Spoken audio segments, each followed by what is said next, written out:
আচ্ছা, তিনজন বন্ধুর সঙ্গে তোমার পরিচয় করে দেবো। জীবনে চলার পথে যদি সম্ভব হয়, যদি তোমার ইচ্ছে করে জীবনে কিছু করবো, তাহলে এই তিনজনের সঙ্গে বন্ধুত্ব করো। বেশি সংখ্যায় বন্ধুর দরকার হয় না। যত বেশি বন্ধু রাখবে না, বড় কিছু করতে গেলে তোমার তত বেশি সমস্যা আসবে।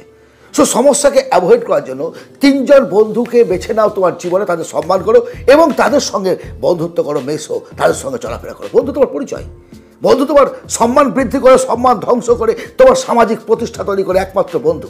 এক, বুদ্ধিমান বন্ধু। দুই হচ্ছে বিদ্বান, আর তিন নম্বর হচ্ছে ধনী বন্ধু। এদের সঙ্গে তোমাকে মিশতে হবে, যেভাবে হোক এদের সঙ্গে তোমার বন্ধুত্ব করতে হবে। কেন কেন এদের কথা বলছি? বুদ্ধির যস্য বলং তস্য নির্বুদ্ধিস্য কুতে বলম। ইয়েস, এটাই। বুদ্ধি যার আছে তার বল আছে, যার বুদ্ধি নেই তার শক্তি নেই। এটা কেবল কথা, বাহুবল না। যে কোনো যুদ্ধের ক্ষেত্রে জয়লাভ করতে গেলে কি চাই? একটা কৌশল। একজন বুদ্ধিমান মানুষের মধ্যে না সেই কৌশলটা আছে। তুমি সেখান থেকে তোমার জীবন যুদ্ধে চলার পথে কিভাবে চলবে, কোন কোন বাধা, কোন কোন পদ্ধতিতে অবলম্বন করবে, সেটা একমাত্র বুদ্ধিমান মানুষরা জানে। কৌশল, যেমন চাণক্য। আমাদের জীবনে চলার পথে তার অবদান প্রচুর। অর্থনীতি, রাজনীতি, সমস্ত কিছু তিনি শিখে গেছেন আজ থেকে অনেক বছর আগে, আর তা আজও আমরা ভাঙিয়ে খাচ্ছি। আজও আমরা তার কথাগুলো ফেলে দিতে পারছি না। কারণটা কি? বুদ্ধিমান। এরকম একটা বন্ধু চাই জীবন চলার পথে, এরকম একটা মানুষ চাই, এরকম একটা সঙ্গী চাই। ইয়েস, তাহলে জীবন থেকে প্রতিষ্ঠিত হতে হবে। বিদ্যান না, আমি সেই পুঁথিগত বিদ্যার কথা বলছি না।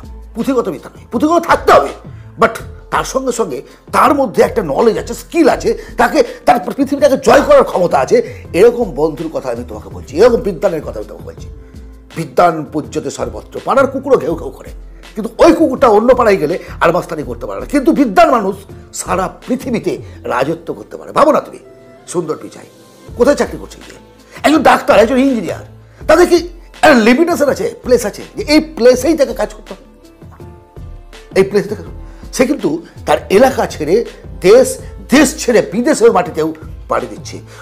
তুমি উচ্চশিক্ষিত ভেবো না। একজন ড্রাইভার গাড়ি চালাতে পারে, ভালো ড্রাইভার, সে যে দেশে যাবে সেখানে গাড়ি চালাবে। সেখানে গাড়ি স্কিল ওরিয়েন্টেড যে কোনো কাজ যদি তার মধ্যে থাকে, তাহলে কিন্তু তাকে থামিয়ে দেওয়ার ক্ষমতা কেউ নয়। আর এরকম বন্ধু তোমার যদি থাকে, নিজেকে ডেভেলপ করতে পারবে তুমিও। কারণ আমরা যা দেখি, আমরা যা শুনি, সেগুলো তো আমাদের ভেতরে ক্রিয়া করে। সেই তুমি যখন পজিটিভ মানুষের সঙ্গে মিশবে, তোমার মধ্যে পজিটিভ থিঙ্কিং আসবে। তুমি নেগেটিভ মানুষের সঙ্গে মিশলে তোমার মধ্যে শয়তানি আসবে। জীবনে কিছু করতে হলে তোমাকে এমন ধরনের বন্ধুই বেছে নিতে হবে। তৃতীয় বন্ধুটি হলেন ধনী বন্ধু। ওহ, তাহলে আমি সমাজে যারা গরিব, অবহেলিত মানুষ, তাদের সঙ্গে বন্ধুত্ব করতে বারণ করছি না। তুমি কি ধনী? ভাবো একবার, তুমি ধনী, তুমি কজন দরিদ্র মানুষকে সাহায্য করতে পারবে? তোমার ভেতরে সেই দম আছে? আরে অর্থ নেই, ধন নেই বলে তো তুমি আমার ভিডিওটা দেখছো। তুমি যদি জীবনে প্রতিষ্ঠিত হতে চাও, তাহলে অবশ্যই তোমাকে ধনী ব্যক্তিদের সঙ্গে বন্ধুত্ব করতে হবে।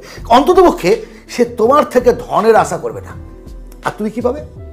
তুমি পাবে সারা পৃথিবীতে রাজত্ব করার একটা সুযোগ।